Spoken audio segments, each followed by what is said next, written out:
What happened is the United States and European Union mobilized this virulent nationalist group out of Lvov in western Ukraine, among whom were these neo-Nazis who worshiped Stepan Bandera and the Banderista movement, which was a pro-Nazi Ukrainian national movement, carried out a resistance in that area for decades.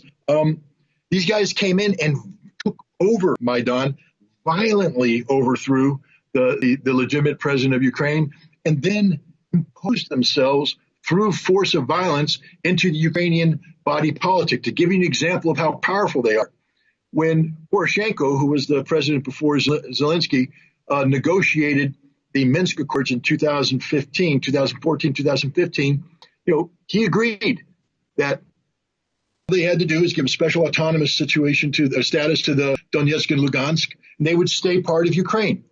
He agreed with Germany and France. Then he came back, and the neo-Nazis said, "You try and implement that, we'll kill you."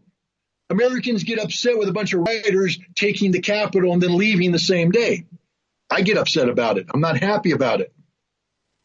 But it ain't an insurrection. An insurrection is what happened in Ukraine. It's happening every day. Zelensky was told he was elected to be the president who brought peace. If you remember, Zelensky toured the front line because they were supposed to disarm. And he went up to the Azov battalion and he said, "Disarm." And they laughed at him, kicked him out. He said, "I'm the president of Ukraine." They said, "Shut up, we'll slap you." He had to leave. And he was told, if you sign Minsk, we will hang you by the neck until dead. That's the control these people have. And they've done it in the military. These people should have been disbanded, arrested, shot. Instead, the military absorbed them and then promoted their officers throughout the ranks so that there's neo-Nazis everywhere. And the biggest embarrassment of all is when British, American, and Canadian troops go to Ukraine to train that military in NATO tactics, NATO equipment. The photographs show that they're training the Azov battalion because those were the first units the Ukrainian military brought forward for training. We trained Nazis.